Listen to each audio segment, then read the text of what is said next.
আসসালামু আলাইকুম। আয়াত হোম কুকিংয়ে আপনাদের জানাই সকলকে স্বাগতম। আমি আজ বানিয়ে দেখাবো মাত্র 1 কাপ সুজি দিয়ে বাড়ির সকলের জন্য একটি স্বাস্থ্যকর তেল ছাড়া সুস্বাদু জলখাবারের রেসিপি, যেটি কি সকালে বলো বা বিকেলে বা বাচ্চাদের টিফিনেও বানিয়ে দিতে পারো। খেতে হবে দুর্দান্ত, আর বানানো মাত্র 5 মিনিটে এটি তৈরি করে নিতে পারবেন, কোনো ঝামেলা ছাড়া, কোনো তেল ছাড়া। তার সাথে থাকবে একটি সিক্রেট চাটনির রেসিপি, যেটি এইটার সাথে খেলে দুর্দান্ত লাগবে। তবে দেরি কিসের, চলো শুরু করা যাক। প্রথমে আমি একটি ফ্রাই প্যান বসিয়ে নিয়েছি। ফ্রাই প্যানের মধ্যে দিয়ে দিয়েছি 1 টেবিল চামচ পরিমাণ তেল। এখানে প্রথমে আমি চাটনি বানিয়ে নেব, তার জন্য এখানে 1 টেবিল চামচ পরিমাণ তেল দিয়ে দিয়েছি। তেলটা সুন্দরভাবে গরম করে নিতে হবে। তেলটা গরম হয়ে আসলে দিয়ে দিচ্ছি প্রথমে 2টো শুকনো লঙ্কা। এখানে শুকনো লঙ্কার পরিমাণটা কমিয়ে বা বাড়িয়ে নিতে পারেন। দিয়ে দিচ্ছি টমেটো। এখানে মাঝারি সাইজের 2টো টমেটোকে এইভাবে বড় বড় করে কেটে নিয়েছি। এখানে দিয়ে দিচ্ছি মাঝারি সাইজের একটি পেঁয়াজটাকেও আমি এইভাবে বড় বড় করে রাফলি চপ করে নিয়েছি। এবার তেলের মধ্যে এটিকে 3 থেকে 4 মিনিটের জন্য ফ্রাই করে নিতে হবে। 3 থেকে 4 মিনিট পর এখানে আমি দিয়ে দেব 1 মুঠো পরিমাণ চিনেবাদাম। এখানে অবশ্যই চিনেবাদামটা ইউজ করার চেষ্টা করবেন। 1 মুঠো পরিমাণ চিনেবাদাম দিয়ে দিচ্ছি। এবার চিনেবাদামটা দিয়ে আরও 1 থেকে 2 মিনিট মতন এটিকে ফ্রাই করে নেব। এখানে আপনারা চাইলে রসুনটাও ইউজ করতে পারেন, রসুনের কোয়া। এখানে আমি আর রসুনের কোয়াটা ইউজ করলাম না। এবার 1 থেকে 2 মিনিট মতন এটি সুন্দরভাবে ফ্রাই করা হয়ে গেলে এবার একটি ঢাকনা লাগিয়ে লো ফ্লেমে এটি টমেটোকে সিদ্ধ করে নেব, বা সুন্দরভাবে ফ্রাই হয়ে আসে যাতে নরম হয়ে যায় সেইভাবে এখানে ফ্রাই করে নিতে হবে। এখানে দেখে নিশ্চয়ই বুঝতে পারছেন টমেটোটা সুন্দরভাবে নরম হয়ে গেছে বা সিদ্ধ হয়ে গেছে। এবার গ্যাসের ফ্লেমটা বন্ধ করে ঠান্ডা করে নেব। অন্যদিকে একটি বোলের মধ্যে নিয়ে নিচ্ছি সুজি। এখানে আমি মিহিদানা সুজিটা নিয়েছি, তবে আপনাদের সুজির দানাগুলো যদি বড় থাকে এখানে মিক্সি জারে একবার পিষে নিতে পারেন পালস মুডে, তাহলে গুঁড়ো হয়ে যাবে। এবার 1 কাপ সুজির মধ্যে দিয়ে দেবো আমি 1 কাপ পরিমাণ টক দই। এখানে ফ্রেশ টক দইটা নেওয়ার চেষ্টা করবেন, কেননা ফ্রেশ টক দইয়ের মধ্যে টকের পরিমাণটা কম থাকে, তাই এখানে ফ্রেশ টক দইটা নেওয়ার চেষ্টা করবেন, তাহলে কি খেতে বেশি ভালো লাগে। এবার 1 কাপ পরিমাণ টক দই নিয়ে নিচ্ছি। এবার টক দইটা দিয়ে সুন্দরভাবে মিক্স করে নেব।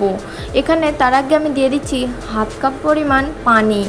এখানে এবার সুন্দরভাবে মিক্স করে নিতে হবে যাতে কোনো দানা দানা না থাকে। এখানে পানির পরিমাণটা কম বা বেশি লাগতে পারে, তাই অল্প অল্প করে মিক্স করতে থাকবেন, না হলে একদম বেশি দিয়ে দিলে একদমই ভালো হবে না। তাই অল্প অল্প করে মিক্স করতে থাকবেন, কেননা দইয়ে অনেক সময় পানি বেশি থাকে, তাই এখানে পানির পরিমাণটা কমও লাগতে পারে। এবার মিক্স করা হয়ে গেলে দিয়ে দিচ্ছি স্বাদ অনুযায়ী লবণ।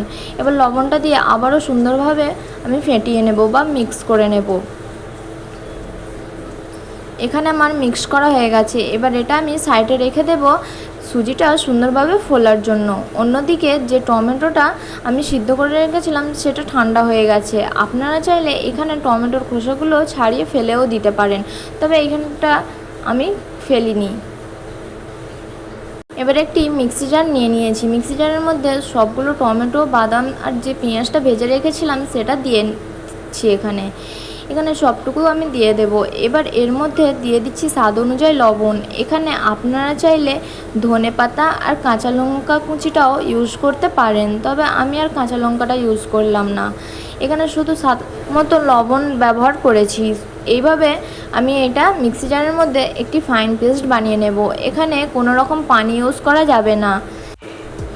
এবার আমি একটি বোলের মধ্যে ট্রান্সফার করে নিয়েছি। এবার আপনারা চাইলে এই পর্যায়েও সার্ভ করে নিতে পারেন, তবে আমি এখানে তারকা লাগাবো। তার জন্য একটি তারকা প্যানের মধ্যে নিয়ে নিয়েছি 1 টেবিল চামচ পরিমাণ সরিষার তেল। এখানে সরিষার তেলটা সুন্দরভাবে গরম করে নিতে হবে। তার মধ্যে দিয়ে দিচ্ছি 1/2 চা চামচ পরিমাণ গোটা জিরে, 1/4 চা চামচ পরিমাণ গোটা সর্ষে। এখানে কালো সর্ষে বা হলদে সর্ষেটা যে কোনো হোক একটি সর্ষে ইউজ করে নিতে পারেন। এবার সুন্দরভাবে ফুটে আসলে দিয়ে দিচ্ছি 6 থেকে 7টা কড়ি পাতা। এবার সব কিছু সুন্দরভাবে ফুটে আসলে আমি দিয়ে দিচ্ছি চাটনির মধ্যে। এবার দিয়ে সুন্দরভাবে মিক্স করে নিতে হবে যাতে তরকাটা সুন্দরভাবে মিক্স হয়ে যায়। এখানে আপনারা চাইলে তরকার মধ্যে কাশ্মীরি লঙ্কার গুঁড়ো, শুকনো লঙ্কা দিয়েও তরকা দিয়ে নিতে পারেন। এবার আমি এটা বানানো হয়ে গেছে, সাইডে রেখে দিচ্ছি। দেখে নিশ্চয়ই বুঝতে পারছেন যে চাটনিটা কতটা লোভনীয় আর কতটা সুন্দর হয়েছে। অন্যদিকে সুজিটাও সুন্দরভাবে ফুলে গেছে। এবার এর মধ্যে দিয়ে দিচ্ছি আমি 6 থেকে 7টা কারি পাতা, ছোটো ছোটো করে কুচি করে রেখেছিলাম সেই কারি পাতাটা।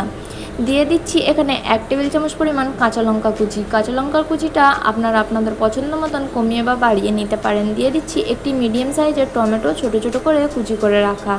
দিয়ে দেব একটি মিডিয়াম সাইজের পেঁয়াজ। এখানে পেঁয়াজটা আপনারা চাইলে স্কিপও করতে পারেন, যারা পেঁয়াজ খেতে পছন্দ করেন না তারা পেঁয়াজটাকে স্কিপ করতে পারেন।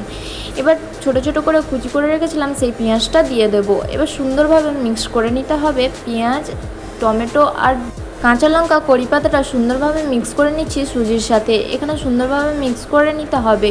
এবার এখানে প্রয়োজন মতন যদি মনে হয় যে অল্প একটু পানি লাগে তাহলে পানি ইউজ করতে পারেন। এখানে অনেকটাই শুকনো শুকনো হয়ে গিয়েছিল, তাই আমি আরও 3 থেকে 4 টেবিল চামচ পরিমাণ পানি দিয়ে আরও সুন্দরভাবে মিক্স করে নিচ্ছি। এই ঘোলটা ঠিক কেমনটা তৈরি করতে হবে দেখিয়ে দিচ্ছি। দেখে নিশ্চয়ই বুঝতেই পারছেন যে কতটা পাতলা বা কতটা ঘনত্ব রাখতে হবে। এবার এটা তৈরি হয়ে গেল। এখানে আমি দিয়ে দেবো এবার একটি ইনোর প্যাকেট। এখানে নন ফ্লেভার ইনোর প্যাকেটটা আমি ইউজ করেছি, তবে আপনারা যদি এটিকে সময় ধরে বানাতে চান তবে এখানে ইনোর বদলে 1 চা চামচ পরিমাণ বেকিং পাউডারটা ইউজ করে নিতে পারেন। তবে আমি চটজলদি বানাবার চেষ্টা করছি, তাই এখানে ইনোটা ইউজ করেছি, যাতে ইনোটা সঙ্গে সঙ্গে ফরম্যাট করতে সুবিধা হয়। এবার আমি একটি কেকের মোল্ড নিয়ে নিয়েছি, তবে আপনারা যে কোনো স্টিলের বাটি বা স্টিলের বোলের মধ্যেও এটিকে বেক করে নিতে পারেন বা ভাপিয়ে নিতে পারেন। এবার আমি কেক টিনের মধ্যে একটি পেপার লাগিয়ে নিয়েছিলাম। পেপারের মধ্যে অল্প একটু তেল ব্রাশ করে নিয়েছিলাম যাতে এটি নিচে না লেগে যায়। তবে এখানে বাটার পেপার থাকলে কোনো রকমই তেল ব্রাশ করার প্রয়োজন নাই। এবার একটু ড্যাব ড্যাব করে নিচ্ছি যাতে ভিতরে কোনো হাওয়া ঢুকে থাকলে সেটি বেরিয়ে আসবে। এবার ওপর থেকে দিয়ে দিচ্ছি 1/4 চা চামচ পরিমাণ ভাজা জিরে গুঁড়ো। এইভাবে করে একটু ছিটিয়ে ছটিয়ে দিয়ে দিতে হবে। এবার ওপর থেকে একটু দেখতে সুন্দর লাগার জন্য দিয়ে দিচ্ছি কাশ্মীরি লঙ্কার গুঁড়ো। ওপর থেকে এইভাবে একটু দিয়ে দিচ্ছি। এখানে আমার তৈরি হয়ে গেছে। এবার এটি আমি ভাপিয়ে নেব। তার জন্য একটি আগে থেকে হাঁড়ির মধ্যে পানি দিয়ে 5 মিনিটের জন্য গরম করে নিয়েছিলাম। এবার এই গরম পানির মধ্যে আমি ভাপিয়ে নেব। তার জন্য একটি স্ট্যান্ড বসিয়ে নিয়েছি। এবার কেক টিনটা বসিয়ে দিচ্ছি। এবার এটি ঢাকা লাগিয়ে লো ফ্লেমে 10 মিনিটের জন্য ভাপিয়ে নিচ্ছি। 10 মিনিট পর আবার দেখাচ্ছি। 10 মিনিট পর রেডি হয়ে গেছে। দেখে নিশ্চয়ই বুঝতে পারছেন যে কতটা সুন্দর এটি ভাপিয়েছে। এবার একটা আমি ডিমোল্ড করে নেব। তার জন্য একটি ছুরির সাহায্যে সাইডগুলো সুন্দরভাবে ছাড়িয়ে নিচ্ছি যাতে সুন্দরভাবে ডিমোল্ড হয়ে যায়। এটিকে অবশ্যই ঠান্ডা হবার পরে ডিমোল্ড করবেন, না হলে এটি ভেঙে যাওয়ার সম্ভাবনা থাকবে, কেননা অনেকটাই নরম আর স্পঞ্জি এই ব্রেকফাস্টটা বা জলখাবারটা তৈরি হয়। তাই এটি ঠান্ডা হবার পরেই ডিমোল্ড করার চেষ্টা করবেন। দেখে নিশ্চয়ই বুঝতে পারছেন যে কতটা নরম, তুলতুলে আর স্পঞ্জি হয়েছে। এবার এটা আমি একটু ডিজাইন করে কেটে নেব। তার জন্য এইভাবে করে ছুরির সাহায্যে কেটে নিচ্ছি। আপনারা চাইলে স্কোয়ার শেপ করেও কেটে নিতে পারেন, তবে এখানে আমি ট্রায়াঙ্গেল শেপ করে কেটে নিচ্ছি।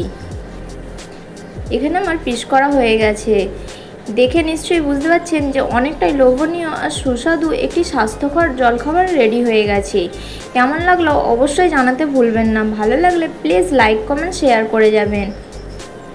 আর যারা আমার চ্যানেলে নতুন, চ্যানেলটিকে সাবস্ক্রাইব করে পাশে থাকার জন্য অনুরোধ জানাই। আল্লাহ হাফেজ। আবার দেখা হচ্ছে নেক্সট রেসিপিতে।